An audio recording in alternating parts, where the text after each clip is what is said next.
প্রিয় দর্শক, আপনাদের সবাইকে স্বাগত জানাচ্ছি ইউসিবি টু দ্য পয়েন্টে। সাথে আছি আমি সানজিদা তন্নি। আজ আমাদের আলোচনার বিষয় মুখোমুখি ডিএনসিসি প্রশাসক, ঢাকা উত্তর সিটি কর্পোরেশন।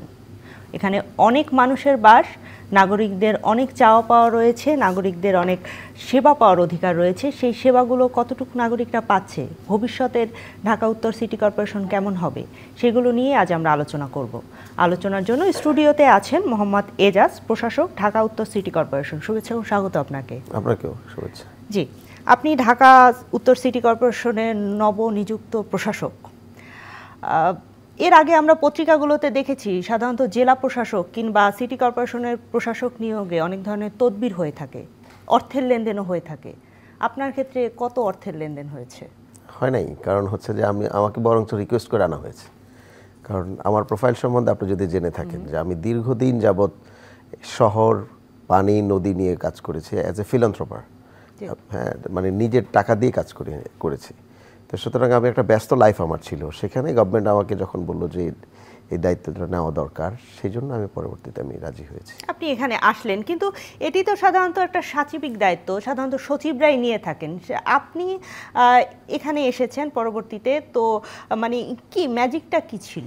প্রথম হচ্ছে যে এটা সাচিবিক দায়িত্ব না। সাচিবিক দায়িত্ব হচ্ছে সচিবরা তাদেরকে যখন দায়িত্ব দেওয়া হয় সেটা করেন। এটা হচ্ছে যে ইলেকটেড কোনো প্রফেশন যারা আছেন, নগর পিতা যাকে বলা হয়, মেয়রিয়াল রেসপন্সিবিলিটি। মেয়রিয়াল রেসপন্সিবিলিটি হচ্ছে যে লিডারের দায়িত্ব, সচিবের দায়িত্ব না। তো যার শহরকে চালানোর মতো ম্যান্ডেট জনগণ যাকে দিবে সে কাজ করবে, অথবা এরকম কোনো এক্সপার্ট যদি কখনো এমার্জেন্সি পিরিয়ডে দরকার পড়ে তখন তারাই কাজটি করে। আপনি একটা কথা বলে শুরু করেছিলেন যে এই শহরে হচ্ছে যে কোনো সার্ভিস নাই এবং এই শহরে হচ্ছে ঠিকমতো কোনো কিছু ফাংশন করে না।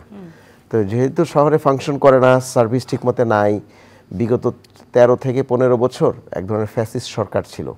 তো সেখানে এই শহরে যে একটা জঞ্জালের শহরে আমরা পরিণত করেছি, সেটা নিয়ে মুখ খোলার মতো পরিবেশ আমাদের ছিল না। সুতরাং সেই জায়গায় মুখ খোলার মতো পরিবেশ ছিল না। আমি যদি একটু আপনার যোগ করি, সাধারণত রাজনীতিবিদ যারা হন তারা যখন ইলেক্টেড হয়ে এখানে আসেন তখন তাদের জনগণের উপর এক ধরনের দায়বদ্ধতা থাকে, কিন্তু আপনারা তো জনপ্রতিনিধি নয়। দায়বদ্ধতার জায়গাটা কিভাবে তৈরি হবে? এক নম্বর হচ্ছে যে দায়বদ্ধতা গত 17 বছরে ছিল না। এখন দায়বদ্ধতা কিরকম আছে আমি আপনাকে একটা এক্সাম্পল দিই। আমার দায়িত্ব নেওয়ার পরে আজকে হচ্ছে আরও 1 সপ্তাহ গেলে 2 মাস কমপ্লিট হবে। এই 2 মাসের মধ্যে আমি প্রথম যেটা করেছি, আমি বলেছি যে এই শহরটা হতে হবে একটা ন্যায্য শহর, মানে অ্যাফেয়ার সিটি। ঢাকার মধ্যে সবচেয়ে বড় যে সমস্যাটা আছে সেটা হচ্ছে ঢাকার মধ্যে কোনো বৈষম্যটা অনেক বেশি হাই। মানে ঢাকায় 40% লোকজন ইনফর্মাল সেটেলমেন্টে বসবাস করে, এটা জানেন মনে হয়। ঢাকাতে সবচেয়ে বেশি ধনী গরিব বৈষম্য আছে। যিনি অ্যাফ্লুয়েন্ট শুধু তার জন্য ইনভেস্টমেন্ট করা হয়, এবং গত 15 থেকে 17 বছরে যত ইনভেস্টমেন্ট আপনি দেখবেন তার সবচেয়ে বেশি ইনভেস্টমেন্টটা করা হয়েছে কোথায়? গুলশান, বনানী, ধানমন্ডি, বারিধারায়। এবং যেখানে সবচেয়ে বেশি ইনভেস্ট করার দরকার ছিল মিরপুর, মোহাম্মদপুরের বেড়িবাঁধের অংশ অথবা বস্তি অঞ্চলে, সেখানে কিন্তু সেগুলো করা হয়নি।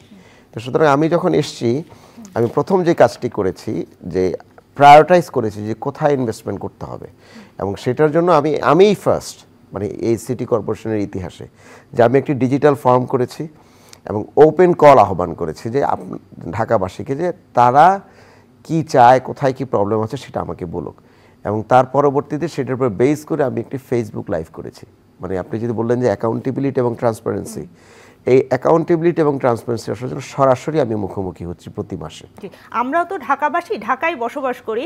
আমরা এই যে আপনি বললেন যে ঢাকাবাসী কি চায়, আমরা এটি যে কোথায় বলবো? আপনি ফেসবুক লাইভ করলেন, আপনি বললেন যে তোমরা এসে বলো, আমাদের কথা শোনার আসলে সেই প্ল্যাটফর্মটা কোথায়? সেই প্ল্যাটফর্ম হচ্ছে সিটি কর্পোরেশন স্বয়ং। এখন সেটা কীরকম? আজকে আমি জোন 2 মানে মিরপুর পুরো অঞ্চলের একটি গণশুনানি করেছি।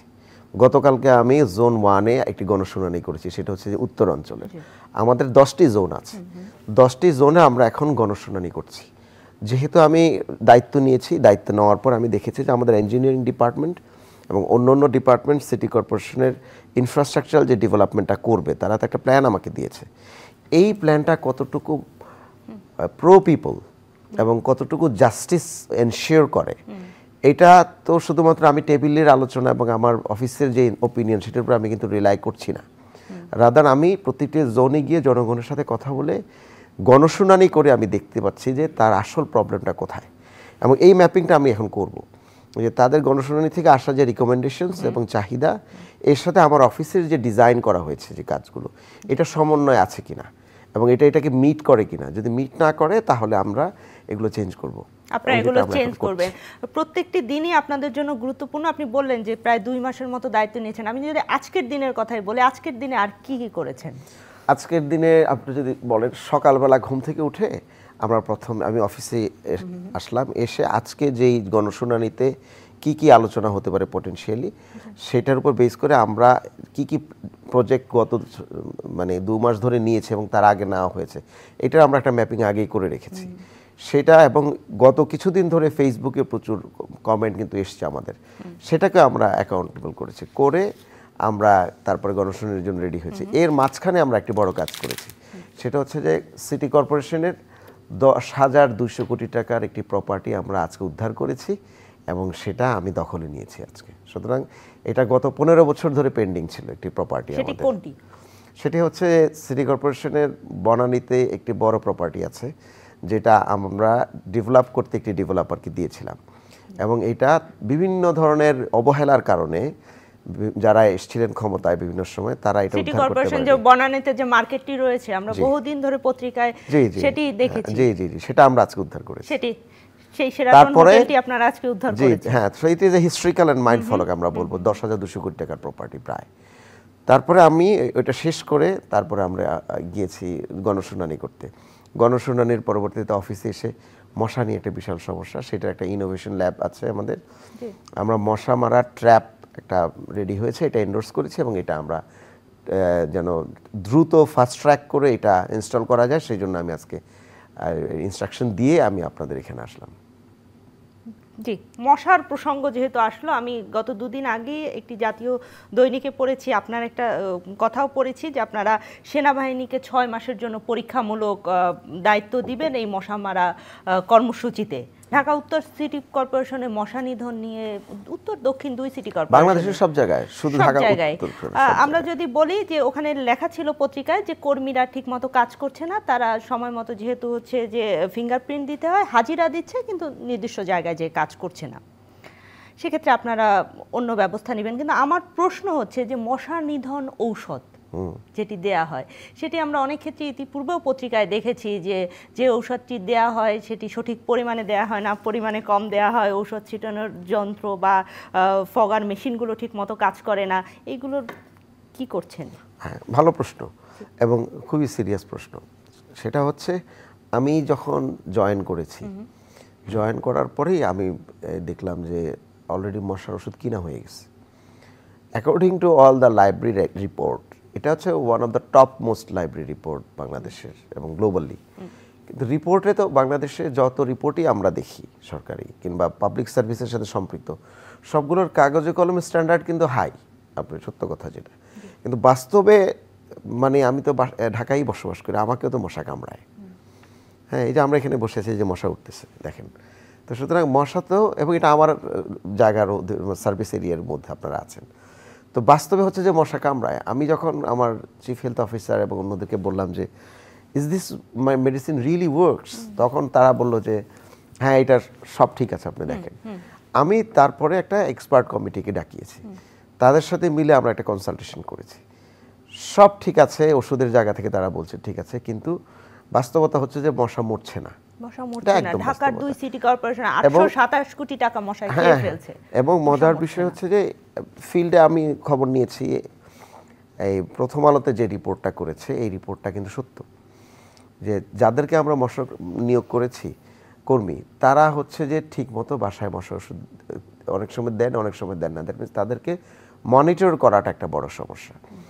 এটা এক সাইডের বয়ান। আরেকটা বয়ান আছে, কিন্তু সেই বয়ানটা হচ্ছে মশা কোথায় কোথায় বাড়ে, সোর্সটা কোথায়। ঢাকা হচ্ছে একটা ওয়েটল্যান্ডের শহর, আপনি জানেন মনে হয়। ঢাকায় এখনও 70টির উপরে খাল আছে, প্রচুর জলাশয় আছে, ঢাকার ড্রেনগুলোতে পানি থাকে, ময়লা থাকে, পুকুর থাকে, তো এগুলোতে প্রচুর মশা উৎপাদন হয়, এবং এই ওষুধ আরও অনেক ব্যাপক আকারে কিন্তু ছিটানো লাগবে। দ্বিতীয় মশা উৎপাদনের জায়গা হচ্ছে আমাদের প্রত্যেকের বাড়ি। আপনি যে বাসায় থাকেন আমি আপনাকে গ্যারান্টি দিয়ে বলতে পারি, আপনি আজকে বাসায় যাবেন, আপনি দেখবেন যে আপনার বাসার সামনের যে গেট এটা এত প্রোটেক্টেড যে এখানে কোনো মশা তো দূরের কথা, মানুষও ঢুকতে পারে না। কিন্তু 3 পার যে আছে এই 3 পাশে ময়লা আছে বাউন্ডারির ভিতরে, এটা বাস্তবতা। জমে থাকা পানি বিভিন্ন জায়গায়, একদম জানালা দিয়ে চিপসের ফেলছে, কিছু ওয়েস্ট ফেলছে। প্রত্যেকটি বাড়ির আমরা দেখেছি যে 3 পাশে ময়লা থাকে এবং এটা পিরিয়ডিক্যালি আমরা বলবো অ্যাটলিস্ট সপ্তাহে 2 দিন পরিষ্কার করতে হবে। এবং এইসব জায়গায় যেহেতু মশা উৎপাদনের কারখানা, দ্যাট মিনস প্রতিটি বাড়ি মশা উৎপাদনের কারখানা, এর সাথে তো ছাদ আছেই। আমাদের মশক কর্মীরা কিন্তু এই বাসায় ঢুকতে পারে না নিরাপত্তার কারণে, কারণ কোনো বাড়িওয়ালা তার নিরাপত্তার কারণে বাইরের লোকজনদেরকে বাসায় ঢুকতে দেন না, স্পেশালি দারোয়ানরা তো দেনই না, ছাদের উপরে ওঠা তো অসম্ভব ব্যাপার। তো সুতরাং প্রতিটি বাড়ির আরেকটু হচ্ছে এইসির পানি, প্রত্যেক বাসায় এখন এসি আছে, এইসির পানি কিন্তু জমা হচ্ছে কোথাও না কোথাও বাড়িতে। তো এই 2 জায়গা হচ্ছে মশা প্রোডাকশনের অ্যানাদার বিগ কজ। আমরা বাসার বাহিরে হয়তো আমি মশা ওষুধগুলো দিতে পারি, সেটাও ঠিক মতো হয় না, কিন্তু ঘরের ভিতরে এই কাজটা তো হয় আমাদেরকে যাওয়ার সুযোগ দিতে হবে কিংবা নগরবাসীর করতে হবে, এইটা নিয়ে কেউ প্রশ্ন করে না। তা আমরা যেটা আমি বারবার এখন আপনি যেহেতু প্রশ্ন উত্থাপন করলেন, নগরবাসীকে সচেতন করতে কি করবেন? আমার এখন হচ্ছে আসলে এতদিন তো কিউলেক্স ছিল, এখন মানে মূল মানে যে মশা কামড় দিলে ডেঙ্গু হবে সেই মশা কিন্তু উৎপাদন শুরু হবে আজকে কালকে থেকে, কারণ গতকালকে বৃষ্টি হয়েছে, 2 দিন আগে আরেকটু বৃষ্টি হয়েছে। ভয়টা হচ্ছে এখানে, এই জন্য আমি আরও বেশি দৌড়ঝাঁপ করছি, বিভিন্ন মানুষের কাছে যাচ্ছি। আমি মনে করি আপনারা সপ্তাহে 2 দিন মিনিমাম বাসাটা পরিষ্কার করেন, কারণ মশাটা প্রথমে আপনাকেই কামড়াবে, আপনার বাসাতে কামড়াবে। তো বাসাটাকে সপ্তাহে 2 দিন নিজেরা আমরা পরিষ্কার করি, এবং আপনাদের এলাকাতে যদি মশার ওষুধ না দেওয়া হয় কিংবা মশার ওষুধ কে দিচ্ছে যদি না জানেন, আমাদের ওয়েবসাইটে আমরা আগামীকালকে পরশুর মধ্যে কোন এরিয়াতে কোন রোডে কে মশার ওষুধ দেন তার নাম সহ রোড সহ আমরা এটা কিন্তু আপলোড করে দিব। সুতরাং ইউ হ্যাভ দ্য ডেটা, এবং কনসার্ন লোক আছে কে এটা করছে কে এটা করছে না। তো আমরা বলতে চাই যে একটা সিভিক মনিটরিং মেকানিজম তৈরি হওয়া দরকার, যে মশার ওষুধ যদি ঠিকমতো না দিয়ে থাকে তাকে ফোন দিবেন, এবং আমাদের যে প্রতি জোনের যে নির্বাহী যারা আছেন তাদেরকে ফোন দিবেন। এরপরে যদি তারা কাজ না করে, আমার ফেসবুক যে অফিসিয়াল যে পেজটি আছে ঢাকা নর্থ সিটি কর্পোরেশন, সেখানে আমাদের পোস্টে আপনি একটি কমেন্ট করেন। জি, আমাদের শুনে ভালো লাগছে যে ঢাকা উত্তর সিটি কর্পোরেশনের প্রশাসক তিনি অ্যাটলিস্ট এটা অ্যাড্রেস করছেন যে না, মশা একটি সমস্যা, এটা সম্মিলিতভাবে সমাধান করতে হবে, কোনো মশা নেই এটি বলছে না, এটি আমাদের জন্য ভালো কথা। ভিন্ন একটি বিষয় জানতে চাই, আমি যদি বলি 15 অক্টোবর 2024 দৈনিক যুগান্তরে একটি রিপোর্ট এসেছে, সেখানে বলা হয়েছে বিগত 4 অর্থ বছরে উন্নয়ন, পরিচালনা এবং রক্ষণাবেক্ষণ খাতে কমিশন বাবদ 3200 কোটি টাকা লোপাট হয়েছে ঢাকা 2 সিটি কর্পোরেশনে। আপনার উত্তর সিটি কর্পোরেশনের কথা যদি আমি পাশেও রাখি, দক্ষিণ সিটি কর্পোরেশনে রাখতে পারেন, আমারটা সবাই রাখেন, বাদ দিবেন কেন?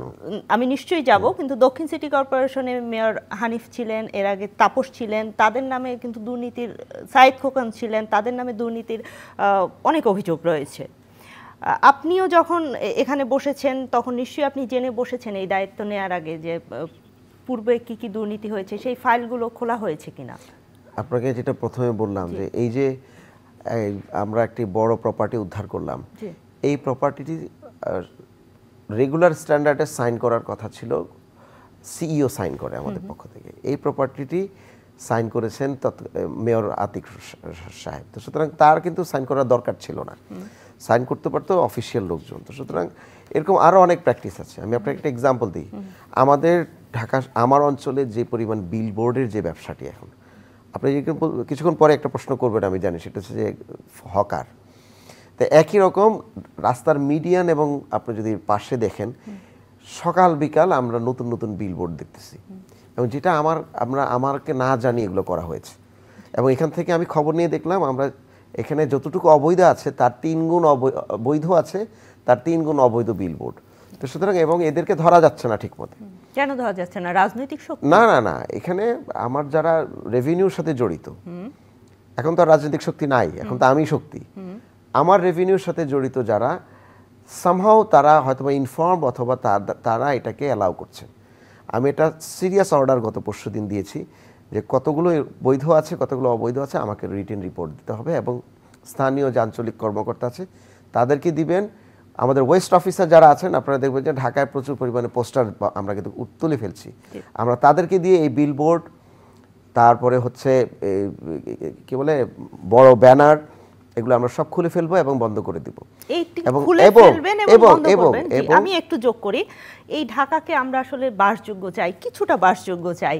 তো সেখানে যদি বলি এই যে আপনারা আপনাদের পক্ষ থেকে ডিএনসিসির পক্ষ থেকে খুলে ফেললেন, কিন্তু একদিক থেকে খুলে ফেলবেন, দেখবেন আবার নতুন করে আমরা দেখি যে বিলবোর্ড কিছুদিন পরে আবার নতুন বিলবোর্ড উঠছে, কি করবেন? আমরা কি করছি এখন, আমরা প্রথম দিন আমি যখন প্রেস কনফারেন্স করি তখন আমি বললাম যে অবৈধ যে কোনো বিলবোর্ড অথবা পোস্টার যারা লাগাবেন আমরা তাদেরকে জরিমানা করব। তখন আমাকে রাজনৈতিক দল থেকে ফোন দেওয়া হয়েছে যে আমরা কি তাহলে আমাদের রাজনৈতিক কর্মকাণ্ড পরিচালনা করব না, এটাকে হাসিনার শাসন নাকি? আমি তখন চিন্তা করলাম যে মানুষের তো রাজনীতি চর্চার জায়গাটা তো স্পেসটা তো দিতে হবে। তখন আমি আমার ডিপার্টমেন্টকে বললাম যে আপাতত ছিঁড়ে ফেলো, কারণ সেটা তো যেখানে সেখানে লাগাতে পারবে না।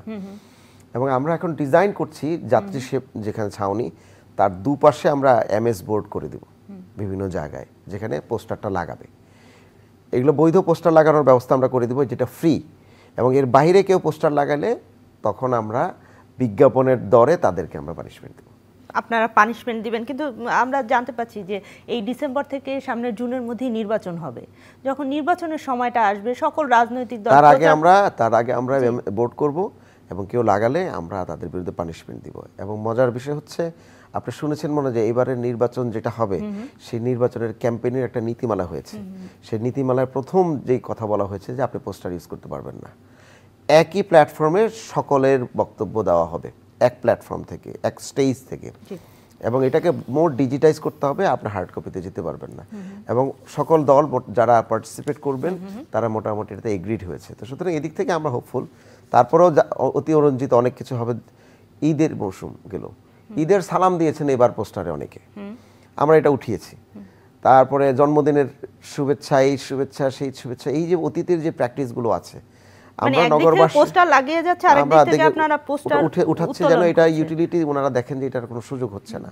কিন্তু আমরা আহ্বান জানাবো যারা আছেন এবং কমার্শিয়ালি যারা পোস্টার লাগাচ্ছেন, আমরা কিন্তু আপনাদেরকে খুব দ্রুত, যেহেতু আমরা প্ল্যাটফর্মগুলো রেডি করছি, ইনস্টল হওয়ার পরেই কিন্তু আমরা পানিশমেন্ট দিব। ঢাকা শহর তো আসলে সিটি কর্পোরেশন দিয়ে ভিন্ন করা যায় না। ঢাকা শহরটাই তো ঢাকা শহর, আমরা উত্তর দক্ষিণ আলাদা করছি সিটি কর্পোরেশন, হয়তো আপনাদের কাজের স্বার্থে। আমাদের দক্ষিণ সিটি কর্পোরেশনের কি অবস্থা? দক্ষিণ সিটি কর্পোরেশনে একজন প্রশাসক আছেন, উনি সরকারি লোক, তো উনি চেষ্টা করছেন। আপনাদের কাজের সমন্বয় কিভাবে হচ্ছে? আমরা সরাসরি ফোন দিতে পারি যখন যেটার প্রয়োজন পড়ে সেটা করছি। যেরকম একটা এক্সাম্পল দিই আপনাকে, আপনারা মিডিয়াতে এখন দেখছেন না রিক্সা ট্র্যাপার লাগাচ্ছে, হ্যাঁ, কারণ টেসলা অনেক বেড়ে গিয়েছে, এটাকে বলে গরিবের টেসলা বলা হয় আর কি। এই যে তো টেসলা অনেক বেড়ে যাচ্ছে দেখে, এবং এটা আসলে কন্ট্রোলের বাইরে চলে গেছে। তখন আমি ডিএমপির সাথে কথা বলার পর ডিএমপি আমাকে বলল যে স্যার আপনি ট্র্যাপার ইউজ করে দেন। এবং আমি নিজ উদ্যোগে ফান্ড জোগাড় করে আমি কিন্তু এই ট্র্যাপার বানিয়ে দিচ্ছি এবং বলেছি যে এই ট্র্যাপারটা শুধুমাত্র উত্তরে না লাগাতে, পুরো ঢাকায়। একটু সোশ্যাল মিডিয়ার দিকে যদি আমরা লক্ষ্য করি, আমরা দেখছি যে রিক্সা চালকরা বিভিন্নভাবে ট্র্যাপার ঘুরে তারা চলে যাচ্ছে, এটা তাদের অর্জন মনে করে তারা। মানে যে রাস্তাগুলোতে হচ্ছে রিক্সা চালানো যাবে না, অটো রিক্সাগুলো, সেই রাস্তাগুলোতেও তারা ঢুকে যাচ্ছে। মানে এটি কি সমন্বয়হীনতার অভাব? না, এটা তো চুরি মানসিকতার অভাব। কারণ হচ্ছে যে যেটা জায়েজ না, যেটা অবৈধ, তাকে তো ওখানে আমরা বন্ধ করতে পারছি না।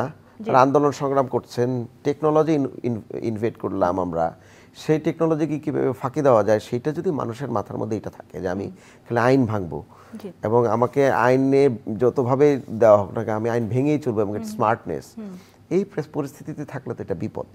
তখন আমরা আরও হার্ড লাইনে যাব। যেরকম আজকে আমরা আলোচনা করছি ঢাকা শহরের বিভিন্ন জায়গায়, এক হচ্ছে যে এই ট্র্যাপারগুলো আমরা দিব। পুলিশকে বলেছি আপনারা আস্তে আস্তে অবৈধ যেগুলো আছে সেগুলোকে আপনারা ধরেন। আমরা সিটি কর্পোরেশন থেকে সিদ্ধান্ত নিয়েছি আমরা বৈধ কিছু যানকে আমরা লাইসেন্সও দিব। তো সুতরাং যারা লাইসেন্স পাবেন তারা শহরে থাকবেন, যারা লাইসেন্স পাবেন না তারা অন্য শহরে চলে যাবেন। এর সাথে সাথে প্যারালালি যেখানে চার্জিং পয়েন্টগুলো আছে আমরা এটার একটা ড্রাইভ দিব, কারণ বিভিন্ন জায়গায় কমার্শিয়ালি কিন্তু চার্জিং পয়েন্ট আছে। তো সুতরাং টেসলাকে চার্জিং পয়েন্ট তো ডেসকো কিংবা ডিপিডিসি দিতে পারেন না, এটা তো উচিত না। আমরা তাদেরকে অ্যাপ্রোচ করব। আমরা দেখেছি যে তাদেরকে যখন হচ্ছে অবৈধ ঘোষণা করা হয় তারা এক ধরনের আন্দোলনে চলে যায় এবং তাদের আমরা এবার অবৈধ ঘোষণা কিছু না, অবৈধ আর অবৈধ ঘোষণা কি করবেন? আপনাকে এটার প্রজনন বন্ধ করতে হবে, কিন্তু এটার ব্যবহার ডিসকারেজ করতে হবে। এটার ব্যবহার ডিসকারেজের প্রথম কাজ হচ্ছে তাকে মেইন রোডে আসতে না দেওয়া, সাথে সাথে তাদেরকে গ্র্যাজুয়ালি লাইসেন্স দেওয়া, এবং রিক্সার যে গ্যারাজগুলো আছে এগুলো তো কোনো না কোনো পাবলিক স্পেস এবং প্রাইভেট স্পেসে আছে, তো প্রাইভেট স্পেসে কীভাবে কমার্শিয়াল লাইন নেয়, তো সুতরাং ওগুলোতে আমরা এনফোর্সমেন্ট করব স্মার্টলি, যেন এগুলো টাফ হয়ে যাবে। আমরাও আশাবাদী। একটু জানতে চাই, কিছুদিন পরেই আমাদের পহেলা বৈশাখ, বাঙালির একটা চমৎকার অনুষ্ঠান, সেই অনুষ্ঠানে নিশ্চয়ই জনসমাগম হবে অনেক বেশি। এছাড়াও রাজনৈতিক বিভিন্ন অনুষ্ঠান আমরা দেখতে পাচ্ছি, এখন তো সবাই সভা সমাবেশ করতে পারছে, তো সেই জায়গাগুলোকে ঠিকঠাক করা, মেনটেন করা, নগরবাসীর দুর্ভোগ না হয়, সেগুলোকে কিভাবে করবেন? পহেলা বৈশাখে কি আপনাদের কার্যক্রম? শুনেন, আমি আসার পরে দুটো জিনিস আমরা খেয়াল করেছি। একটা হচ্ছে যে এই শহরকে নিয়ে আমরা যখন কথা বলি তখন যতটুকু না শহরের ঢাকার গল্প যদি আমরা বলি, ঢাকার গল্প বলতে কিন্তু আমরা ঘুরে ফিরে হতাশা, কষ্ট, জঞ্জাল এবং হচ্ছে এই সব ধরনের সাফারিংসের গল্পটাই বলি আসলে। কারণ ঢাকার কোনো গল্প আমরা তেমন তৈরি করতে পারিনি। এটা আমাদের পূর্ববর্তীতে যারা ঢাকা নিয়ে কাজ করেছেন, এবং ঢাকা মানে মূলত সকল প্ল্যান তো ঢাকা কেন্দ্রিকই হয়ে, সেখানে একটা বড় ঘাটতি কিন্তু আছে। সেই কারণে আমরা ভাবছি যে ঢাকার কিছু ভালো গল্প হওয়া উচিত, এবং ঢাকার গল্পের মধ্যে অবশ্যই উৎসব থাকতে হবে। এবং এইবারের ঈদের যে গল্পটা কেমন হবে, এইবারের ঈদে যে একটি বড় স্বতঃস্ফূর্ত উৎসব, এটার কিন্তু ইনিশিয়েটর আমরা ডিএনসিসি, এবং এটা আমি করেছি, আমার সাথে আসিফ সুজিব ছিলেন উপদেষ্টা মহোদয়, আমরা দুজন মিলেই কিন্তু এটা করেছি। আমাদের মাথা থেকে আসা পুরো জিনিসটা আমরা 400 বছরের পুরাতন ঐতিহ্যকে ঢাকায় ফিরিয়ে নিয়ে এসেছি, এবং সেখানে মানুষ ঢোল, তবলা, রাজবংশী হিন্দু থেকে শুরু করে সকলে মিলে আমরা কিন্তু উৎসব মুখর একটা ঢাকা ছিল ঈদের দিন, এবং রাষ্ট্র থেকে আমরা সেমাই মিষ্টি খাইয়েছি। That's interesting. কিন্তু এবারের পহেলা বৈশাখটাও আমরা সংস্কৃতি বিষয়ক মন্ত্রণালয়, আমরা এবং ঢাকা দক্ষিণ সিটি কর্পোরেশন মিলে আমরা যৌথভাবে কিন্তু বিভিন্ন জায়গায় প্রোগ্রাম করছি। পহেলা বৈশাখের এবারের পহেলা বৈশাখটি ভিন্ন রকম পহেলা বৈশাখ হবে। আপনারা দেখেছেন যে ঢাকা বিশ্ববিদ্যালয়ে যে প্রোগ্রামটি হবে, সেই প্রোগ্রামটিতে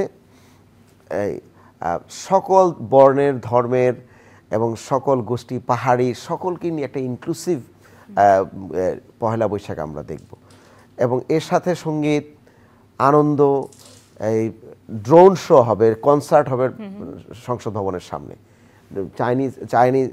চায়না আমাদেরকে কারিগরি সহায়তা দিচ্ছেন, পুরা ড্রোন দিয়ে আকাশের মধ্যে আমরা শুভ নববর্ষ শোটা করব। তার সামনে কনসার্ট হবে, তার সাথে বৈশাখী মেলা হবে 7 জায়গায়। গুলশান ফজলে রাব্বি পার্কে 3 দিন ব্যাপী প্রোগ্রাম আছে। গুলশান সোসাইটির সাথে আমরা প্রোগ্রাম করছি, এবং শেরবাংলা নগরে বৈশাখী মেলা হবে। নারীদের জন্য স্পেসিফিকলি আমরা আলাদা মেলা এবং স্টলের ব্যবস্থা করেছি। এই মোহাম্মদপুরে হবে, পুরাতন ঢাকায় হবে, ঢাকা বিশ্ববিদ্যালয় হবে। আমার অঞ্চলে 7টি, ওদিকে আরো আছে, সংস্কৃতি বিষয়ক মন্ত্রণালয় আছে। তার আগের দিন আমরা চৈত্র সংক্রান্তি করব। খেয়াল করে দেখেন, যেটা আমরা ভুলেই গেছি যে বৈশাখের মানে চৈত্রের শেষ দিনে যে এগ্রিকালচার, যে উৎসব, যে ফুড প্রোডাকশন, সেই খাদ্যের সাথে, কৃষির সাথে আমাদের যেই বৈশাখের যে উদযাপন, এবং সেটা আমরা উদযাপন করব বড় আকারে সংস্কৃতি বিষয়ক মন্ত্রণালয়। আমি একটু আপনার কাছ থেকে সময় নিচ্ছি। প্রিয় দর্শক, ইউসিবি টু দ্য পয়েন্টে আমরা আছি অনলাইনে আপনাদের সঙ্গে। আপনারা আমাদের সঙ্গে যুক্ত থাকুন এবং বিশ্বের যে কোনো প্রান্ত থেকে এই আয়োজনটি উপভোগ করতে পারেন। এই ভয়ঙ্কর মাছিটা কোত্থেকে পাইলেন? জি, আমরা একটা ভিন্ন প্রসঙ্গে যাই, যেটি আপনি বলছিলেন যে আমরা একটা উৎসব মুখর পরিবেশ পাবো। ঢাকায় তো আসলে নিঃশ্বাস ফেলারও জায়গা নেই, সেখানে যদি পহেলা বৈশাখ এরকম একটি উৎসব হয়, নগরবাসীর জন্য সেটি একটা চমৎকার ব্যাপার হবে। পাশাপাশি যদি নিরাপত্তা প্রসঙ্গ আনি, আমি ঢাকা উত্তর সিটি কর্পোরেশনের পক্ষ থেকে এটিও আপনাদের একটা দেখবারই বিষয় যে নিরাপত্তা ব্যবস্থাপনা কি রয়েছে। আমি যদি পহেলা বৈশাখের কথাই বলি, কি নিরাপত্তা জালে বেষ্টিত করবেন? আমাদের এখানে 3 থেকে 4 স্তর বিশিষ্ট নিরাপত্তা ব্যবস্থা করা হবে। প্রথম হচ্ছে যে যতগুলো স্পটে আমরা এটা করছি সবগুলোকে সিসিটিভি ক্যামেরার আওতাধীন করা হয়েছে অলরেডি। দ্বিতীয় হচ্ছে যে আমাদের যে নিরাপত্তা সংস্থা যারা আছেন তারা কিন্তু আমাদের এই প্রোগ্রামের পার্টনারও। আপনারা ঈদের যে প্রোগ্রামটি দেখেছেন সেটার কিন্তু মানে বাংলাদেশের পুলিশ আমাদের পার্টনার ছিল, এবং তাদের ঘোড়াগুলো একদম সামনে ছিল। সুতরাং এবারও আমাদের এইগুলো পার্টনার। আমি যদি একটু আলাদা করি যে ঈদের আমি দেখেছি ঈদের নামাজের পরে অনুষ্ঠানটি শুরু হয়েছে, মূল আয়োজনটি, সেখানে কিন্তু শুধুমাত্র পুরুষরা ছিলেন না, নারীর সংখ্যা একটু কমই না, ছিল। আপনি জানেন না, আমি আপনাকে যতগুলো ভিডিও দেখবেন তার মধ্যে হিন্দু, খ্রিস্টান, মুসলমান নারী, শিশু, আপনাদের রিপোর্টই সবচেয়ে বেশি এসেছে। আপনাদের দুটো রিপোর্ট এসেছে, কিন্তু আমি যদি পহেলা বৈশাখ প্রসঙ্গ বলি, পহেলা বৈশাখে নারীর অংশগ্রহণ আরো বেশি থাকে। নারীদের আমার তো মনে হয় গত যতগুলো পহেলা বৈশাখ হয়েছে তার সাথে এবার অনেক বেশি ইনোভেটিভ হবে এবং অনেক বেশি ইনক্লুসিভ হবে, অনেক বেশি। আমি বললাম পাহাড়িদেরকে দেখবেন, আপনার মনে আছে কবে পাহাড়িদেরকে আপনি পহেলা বৈশাখে দেখেছেন? আপনি বলতে পারবেন না। এবার তারা থাকবে। এবার আমাদের অন্যান্য যে নৃগোষ্ঠী যারা আছেন তারা পার্টিসিপেট করবেন, নারীরা পার্টিসিপেট করবেন, বাচ্চারা পার্টিসিপেট করবে। এবং শুধুমাত্র এটা ঢাকা বিশ্ববিদ্যালয় কেন্দ্রিক না, কিন্তু আমরা সব জায়গায় এটা করব, সব জায়গায় এটি করবে এবং সেই নিরাপত্তা আপনারা নিশ্চিত করবেন। আমি আরেকটু যোগ করতে চাই যে ঢাকা শহরের সামগ্রিক নিরাপত্তা ব্যবস্থা কেমন রয়েছে? ঢাকার সামগ্রিক নিরাপত্তা এখন ভালো। কিছুদিন আগে একটা ডাকাত এবং ছিনতাই নিয়ে কিন্তু খুব বড় সমস্যা হয়েছে। এটার পিছনে এক হচ্ছে আইন শৃঙ্খলা রক্ষাকারী বাহিনীদেরকে আমরা সময় মতো পাই নাই। এর সাথে কিন্তু অনেক জায়গায় লাইট ছিল না, যে আরবান যে ক্রাইসিসটা, সেখানে প্রচুর জায়গায় কিন্তু লাইট নাই হয়ে যায়। আমরা মাঝখানে 3-4টা গ্রুপকে ধরলাম, ওরা রাতের বেলা এই লাইটের যে তার এটা কেটে এগুলো বিক্রি করে হচ্ছে আপনার নেশা করে। তো সুতরাং এইগুলোতে আমার সার্ভিলিয়েন্স খুব বেড়েছে এবং যেসব জায়গায় লাইট নাই ওখানেই কিন্তু অকারেন্সটা অনেক বেশি হয়। তো আমরা মেক শিওর করছি সর্বোচ্চ এলাকায় অনেক বেশি হয়েছে, আমরা দেখেছি। আপনারা নিশ্চয়ই চিহ্নিত করেছেন। জি, আমরা ওগুলো চিহ্নিত করে ওখানে আমরা লাইটগুলো ইনস্টল করে দিয়েছি এবং লাইট নিরাপত্তার জন্য একটা বড় কোরিলেশন এটার মধ্যে আছে। এবং এর সাথে কিন্তু এখন যৌথ বাহিনী মাঠে, আর্মিরা মাঠে আছে, পুলিশ মাঠে আছে, একই সাথে তারা অপারেশনগুলো করছে। ঢাকাতে আপনি যদি রাতের বেলা বের হয়ে থাকেন, আমি ঢাকায় কিন্তু রাত 2টা-3টার সময় ঘুরি আমার কাজ দেখার জন্য, নিজে ড্রাইভ করি আমি। তো সেখানে আপনি নিরাপদ বোধ করেন? আমি নিরাপদ বোধ করি। এখন যেভাবে সার্ভিলেন্স করা হচ্ছে, it is much better than before. At least 2 মাস আগে যেই পরিমাণ খারাপ অবস্থা ছিল তার থেকে অনেক ভালো অবস্থা এখন আছে, তার চেয়ে অনেক বেশি ভালো রয়েছে। ঢাকার নিরাপত্তা ব্যবস্থা ভালো হয়েছে, এটি আমরাও স্বীকার করি, কারণ আমরাও বেশ নিরাপদ বোধ করি এই মুহূর্তে ঢাকা শহরে চলাফেরা করতে। কিন্তু পাশাপাশি আপনি রিকশার কথা বলছিলেন যে আপনারা রিকশাগুলো উঠিয়ে দিবেন, কিন্তু যদি হচ্ছে আমরা ফুটপাতের কথা বলি, আপনি কিছুক্ষণ আগেই বলছিলেন যে ফুটপাত নিয়ে আপনি নিশ্চয়ই প্রশ্ন করবেন। ফুটপাতের যে দখল রয়েছে সেখানে কোটি কোটি টাকার বিজনেস রয়েছে, চাঁদাবাজির ব্যাপার রয়েছে, এগুলোকে কিভাবে নিয়ন্ত্রণ করবেন? আমি এটার পিকচারটা দিই, আপনি বুঝবেন। আগে গত 17 বছরে এই টেম্পো স্ট্যান্ড, বাস স্ট্যান্ড, তারপরে হচ্ছে ফুটপাত এবং বাজার এবং পাবলিক স্পেস, এগুলো হচ্ছে যে এত কয়েকটা পরিবার এবং পুলিশ হচ্ছে এগুলো কন্ট্রোল করত। হ্যাঁ, শেখ পরিবার এবং তাদের ব্লেসিংস পাওয়া লোকজন এবং পুলিশ কন্ট্রোল করতো। এবং এটা এত কন্ট্রোল ছিল যে তারা ঢাকার মাঠগুলো পর্যন্ত দখল করে নিয়েছেন, শুধুমাত্র ফুটপাত না, কিন্তু ঢাকার মাঠও শেখ রাসেলের নামে, শেখ সেলিমের নামে এবং তাদের নাতিপুতির নামেও। বনানীতে একটা মাঠ আছে তাদের নাতির নামে, আপনি খেয়াল করেন। হ্যাঁ, তো সুতরাং শুধুমাত্র নিজেদের নামে করেছে তারা, নাতিপুতির নামেও তারা দখল করেছেন। পাবলিক স্পেসগুলোরও কিন্তু তখন ওই বাণিজ্য ছিল।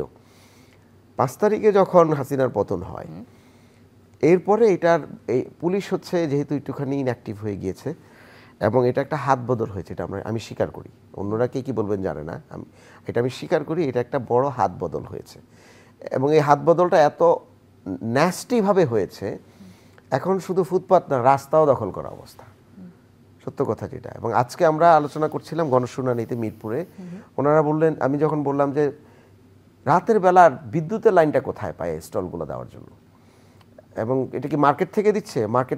মার্কেট কমিটির লোকজনদেরকে ডেকেছিলাম আমি, ওরা বলছে আমরা দিচ্ছি না, আমি চার্জ করেছিলাম। তখন বললো যে এটা প্রতিটি সরকারি লাইট থেকে কিংবা ডেস্কোর যে লাইন, সেই লাইন থেকে চুরি করে এটা দেওয়া হয় এবং প্রতি স্টলকে পার ডে 50 টাকা 100 টাকা করে।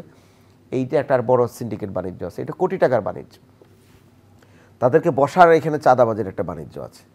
বাহিরে রাস্তা পর্যন্ত যখন চলে গিয়েছে, অনেকে এখানে 3-4 জন মিলে এখন ট্যাক্স নিচ্ছেন। তা আমরা এগুলো আইডেন্টিফাই করছি। যখনই আমরা মাঠে নামি তখনই কিন্তু ওনারা রাস্তায় শুয়ে যায়, গিয়ে বলেন আমাদেরকে মেরে ফেলেন, আমাদেরকে কাজ করার জায়গা দেন, অল্টারনেটিভ কাজ করার জায়গা দেন। তখন আবার মিডিয়া থেকেই বলে যে ওনারা কি কোথায় যাবে, ওনাদেরকে যাওয়ার জায়গা কি?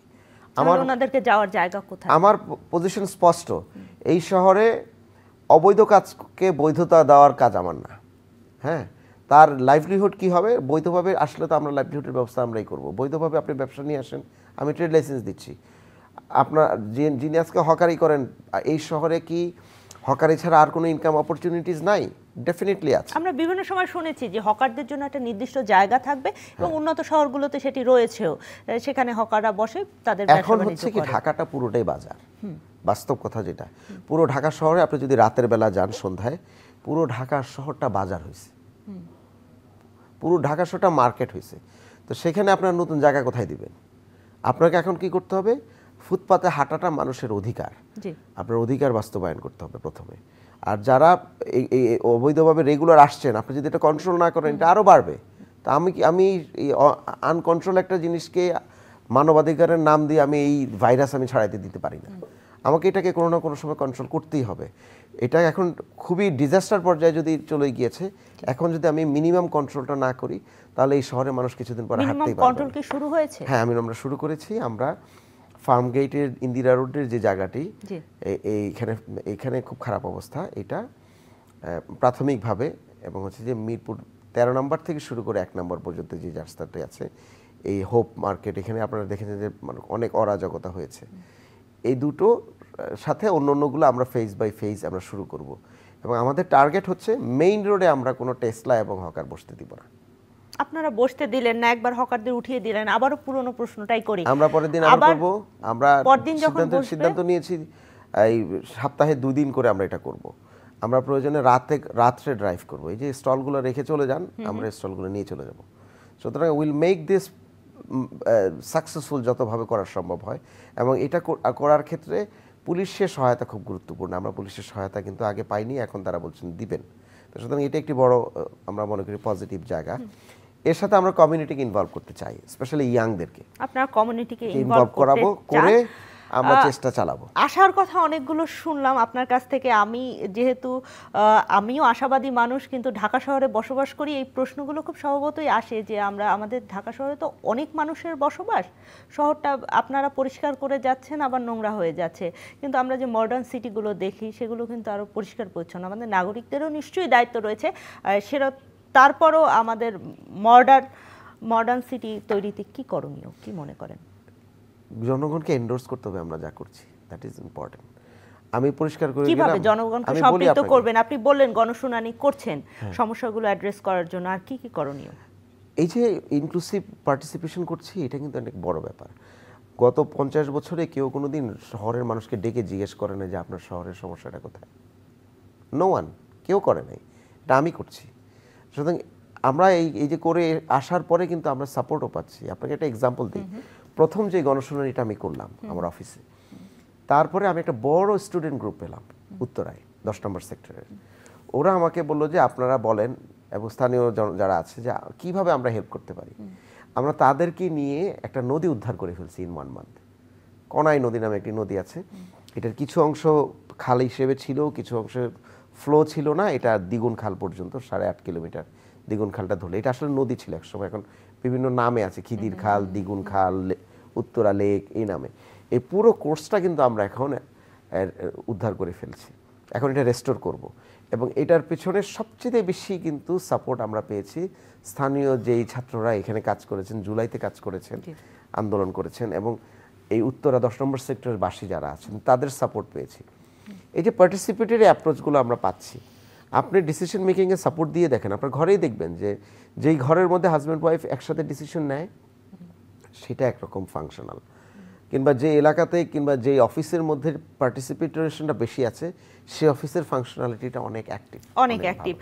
আমরা এই ধরনের গণতান্ত্রিক নগরায়ন যদি করতে পারি, আমি মনে করি মানুষ কিন্তু ওন করবে। আর যদি আমরা আপনি বলছিলেন যে ঢাকা শহরের গল্প আমরা তৈরি করতে চাই, সেখানে যদি আমি একটু বলি যে দুর্নীতি তো ঢাকা না, সারা বাংলাদেশের বিভিন্ন অফিসে, বিভিন্ন প্রতিষ্ঠানে রন্ধ্রে রন্ধ্রে।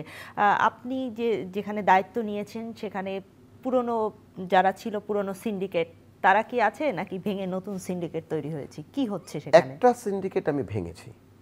সেটা কিরকম? ট্রেড লাইসেন্সে আমার হিসেবে দৈনিক 4 কোটি টাকার লেনদেন হইতো, ট্রেড লাইসেন্সের ঘুষ। কারণ আপনি ট্রেড লাইসেন্সের টাকা জমা দেওয়ার পরে, কাগজ জমা দেওয়ার পরে 2 দিন 3 দিন আপনাকে ওয়েট করতে হতো। 12,000 টাকা ঘুষ মিনিমাম দিতে হতো, আমি হিসাব করে দেখেছি।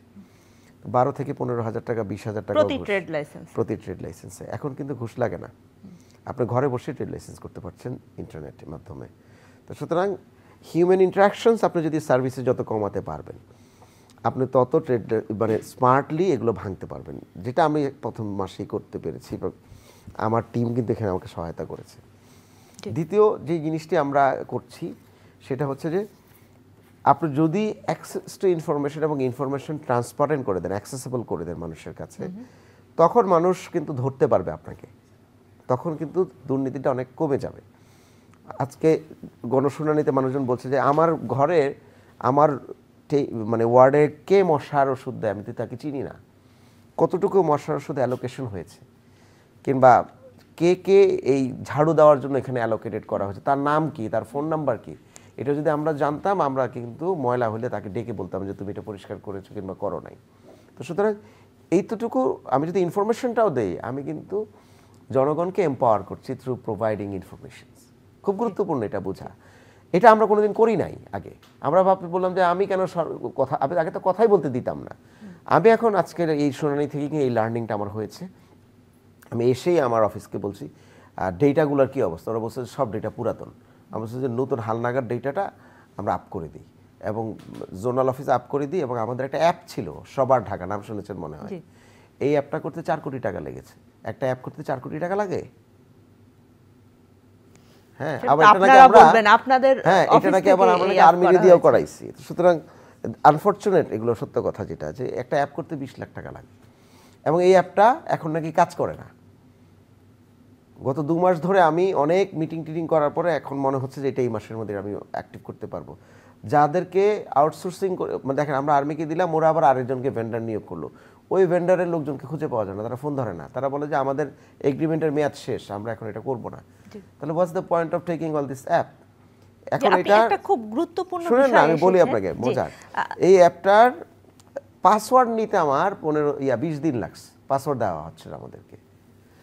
তো এখন আমরা এটা পেয়েছি, এটাকে যদি আমরা রেগুলারাইজ করতে পারি, ওই যে অ্যাক্সেস টু ইনফরমেশন বললাম না, আমরা কিন্তু অভিযোগ এবং ইনফরমেশন দুটি দিতে পারবো। আপনাকে আরেকটা ইনফরমেশন দিই, আমরা পরে খবর নিলাম যে গত 1.5 মাসে কতগুলো অভিযোগ হয়েছে। বললো শুধু গত মাসে অভিযোগ পড়েছে প্রায় 80,000-এর মতো।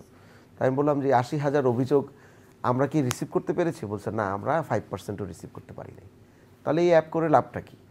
তো অভিযোগ তো মানুষ তারপরেও দিচ্ছে, অ্যাপ কাজ করে না, তারপরেও মানুষ বাধ্য হয়ে বিরক্ত হয়ে অভিযোগগুলো দিচ্ছে। তা আমরা চাই আমাদের সার্ভিস, যেহেতু আপনার সার্ভিস প্রোভাইডার, আমাদের সাথে সিটিজেনদের এক ধরনের অ্যাক্টিভ, নন লিনিয়ার এবং হচ্ছে যে মানে যেটা আমরা সরাসরি আমাদেরকে রিচ করতে পারবে হিউম্যান ইন্টারাকশন ছাড়া, এরকম একটা কমিউনিকেশন মেকানিজম আমরা তৈরি করতে চাই এবং এটা হচ্ছে। করলে তখন আমরা অ্যাকাউন্টেবিলিটির জায়গায় থাকবো। আমাদেরকে আগামী কোনো প্রোগ্রামে আপনি যখন আমাকে বলবেন টু দ্য পয়েন্ট, আমি তার আগে আপনাকে স্ট্যাটিস্টিক্সের ওপেন করে দিব। আপনিই বলবেন যে এত তারিখে এতগুলো হয়েছে, আপনি কই ছিলেন। এখন আপনাকে হাতড়ায় বেড়াইতে হচ্ছে যে কিভাবে আমি মোদেজকে প্রশ্ন করব। তখন you have the data, and আমি এখানে যখন বসবো, আমি দায় নিয়ে বসতে হবে আমাকে। আপনি খুব অল্প সময়ে দায়িত্ব নিয়েছেন ডিএনসিসির, কিন্তু দায়বদ্ধতার জায়গা থেকে অনেকগুলো প্রশ্ন উত্তর দিয়েছেন। আমি একেবারে অনুষ্ঠানের শেষের দিকে যদি বাংলাদেশের নদীগুলোর কথা বলি, ঢাকার আশেপাশে যে নদীগুলো রয়েছে, আপনি একসময় নদী গবেষণা and river and delta research ইনস্টিটিউটে ছিলেন, সেন্টারে ছিলেন। সুতরাং সেখান থেকে আমি যে জিজ্ঞেস করি যে ঢাকার আশেপাশে অনেকগুলো নদী রয়েছে এবং হাতির ঝিল রয়েছে আমাদের, সেইগুলোকে আরেকটু উন্নত করা যায় কি না, বিভিন্ন ক্যানেল রয়েছে, সেইগুলোকে একটু পর্যটনের জন্য প্রস্তুত করা যায় কিনা, আমাদের নগরবাসীকে একটু স্বস্তির জায়গা দেওয়া যায় কিনা, সেরকম কোনো পরিকল্পনা আছে কিনা? প্রথম যেটা হচ্ছে যে সৈয়দা রিজওয়ানা হাসান, উনি পানি সম্পদ মন্ত্রণালয় এবং পরিবেশ মন্ত্রণালয় দুটির দায়িত্বে আছেন। উনি আমাদেরকে দায়িত্ব নেওয়ার পরই আমাকে ডেকেছিলেন এবং পুরো টিম করে উনি একটা অ্যাকশন কমিটি করেছেন। তার মাধ্যমে ঢাকার 4 নদীকে আমরা কিভাবে রক্ষা করতে পারি একটা মাস্টার প্ল্যান তৈরি করার কথা বলেছেন। ওখানে ম্যাক্সিমাম ইনপুট আমার দেওয়া, এবং আমরা বুড়িগঙ্গাকে আপাতত এই শর্ট টার্মে আমরা এটাকে রেস্টোর করার একটা প্ল্যান আমরা করেছি। কিভাবে বুড়িগঙ্গাকে রেস্টোর করবেন? খুব সহজ, মনে হয় অনেক কঠিন। গত 20 বছরে 27,000 কোটি টাকা খরচ করেছি আমরা বুড়িগঙ্গাকে পরিষ্কার করার জন্য। আপনাকে আগে ডেটাটা দিলাম। আমরা এবার যদি 100 কোটি টাকা খরচ করি, এই ২৭,০০০ কোটি টাকা দিয়ে যে অ্যাচিভ হয় না, আমরা সেটা অ্যাচিভ করতে পারবো। সেটা কিভাবে? বুড়িগঙ্গার 2 পাড়ে প্রায় 300টা সুয়ারেজ লাইন আছে, এটা জানেন? না, আমি সঠিক সংখ্যাটি জানলাম আপনার কাছ থেকে। 300টি সুয়েজ লাইন কানেকশন আছে, 5টি বড় ক্যানেলের কানেকশন আছে যেগুলো দিয়ে ময়লা আসে, সে কন্টিনিউয়াসলি পড়ে। বুড়িগঙ্গার পাড়েই কিন্তু পাগলা, যেটা হচ্ছে বাংলাদেশের একমাত্র পানি শোধনাগার, খেয়াল করে দেখেন। এবং এটা সদরঘাট থেকে মাত্র 6 কিলোমিটার দূরে। আমরা বললাম, বিশেষ করে আমি আপাকে বললাম, আমি ইউনূস স্যারের সাথেও কথা বলেছি সেটা নিয়ে, আমরা যদি এই ময়লার পাইপের লাইনগুলো যদি আমরা জাস্ট চ্যানেলিং করে পাগলায় নিয়ে যাই, তাহলে বুড়িগঙ্গাতে তো আর 300 পাইপলাইন দিয়ে প্রতিদিন ময়লাটা পড়ে না, তাই না? এই কথাটা গত 10টা বছর ধরে আমি বলতেছিলাম আগের সরকারে যারা ছিলেন বিভিন্ন লোকজন। তখন সেই কাজটি হয়নি। না, কেন হয় নাই? কারণ বড় প্রকল্প লাগবে, বড় প্রকল্প লাগবে। এখন যখন আপনারা দরপত্র করবেন তখন কোনো কমিশনের ব্যবস্থা হবে কিনা, আপনাদের কি করবেন, দুর্নীতি দমনে কি করবেন? আমরা যারা এই সরকারের বিভিন্ন রেসপন্সিবল দায়িত্বে আছি, একটা বড় ক্যারেক্টারিস্টিক্স আমাদের সবার হচ্ছে আমরা রিলেটেড ফিল্ডের কিন্তু আমাদের দক্ষতা এবং আমাদের রেপুটেশন কিন্তু সবার আছে। পারফরমেন্স এখন কি করছে না করছে সেটা আপনারা ইভালুয়েট করবেন, সেটা তো আমাদের দেখার, আমরা পরে বুঝবো, আপনাদের ইভালুয়েশনের উপর ডিপেন্ড করে। কিন্তু অনেস্টি এবং প্রফেশনালিজমের জায়গায় আমরা এভরিওয়ান ইজ ভেরি প্রফেশনাল। এবং কিন্তু আমরা চেষ্টা করব, যেটা আমরা বারবার বলছি, যে প্রসেসের মধ্যে যেন দুর্নীতিটা না হয়। দুর্নীতিটা আসলে প্রসেসে হয়, ইমপ্লিমেন্টেশন হয়। সেটার জন্য আমরা যতটুকু পরিমাণ ইনভলভ যাদেরকে করার দরকার সেটা আমরা করতে চাই এবং করছি। সেটা আপনারা করতে চান, করছেন। আমরা অনুষ্ঠানের শেষ পর্যায়ে ঢাকা উত্তর সিটি কর্পোরেশনের যে নগরবাসী রয়েছেন তাদেরকে কি বলবেন? এই মুহূর্তে বৃষ্টি হচ্ছে, প্রথম যেহেতু হেলথ ক্রাইসিসটা সামনে আমরা ফেস করব, আমি রিকোয়েস্ট করব আপনাদের সকলকে, আমরা যারা মশার ওষুধের জন্য যাদেরকে অ্যাপয়েন্ট করেছি, আপনারা তাদের সাথে যোগাযোগ রেখে যদি মশার ওষুধ না দেয়, আপনারা নিজেরা একটু ফোন দিয়ে খবর নিন। আর না হলে ফেসবুকের পেজে আমাকে জানান, আমি এই ব্যবস্থা নিব। আর সপ্তাহে 2 দিন আপনারা আপনাদের ছাদ এবং বাসার আশেপাশে যেখানে পানি জমে থাকে এগুলো পরিষ্কার করেন প্লিজ। এটা আমার অনুরোধ আপনাদের সকলের কাছে। আপনারা আপনাদের বাসাকে সপ্তাহে 2 দিন নিজেরা দায়িত্ব নিয়ে এটা করবেন। আর যারা বাসায় ভাড়া থাকেন তারা বাড়িওয়ালাকেও যেরকম বলবেন, নিজেরাও একটু নেমে যেখানে পানিগুলো জমছে সেই পানিগুলো যেন পরিষ্কার করা হয় সেই ব্যবস্থাটি করবেন। বিশেষ করে আমি এরকম অনেক বাসা দেখেছি, বাসার নিচতলায় পানি জমে থাকে, হ্যাঁ, এবং এসির অনেক পানি জমে থাকে। দয়া করে এই পানিগুলো জমতে দিবেন না, পরিষ্কার রাখবেন। সুস্থ থাকবেন, আমাদেরকে কোঅপারেট করবেন, আমাদেরকে মাঝে মধ্যে নক করবেন যতটুকু সম্ভব, ফেসবুকে নক করা যায়। আমরা সর্বোচ্চ চেষ্টা করব আপনাদের পাশে দাঁড়ানোর জন্য।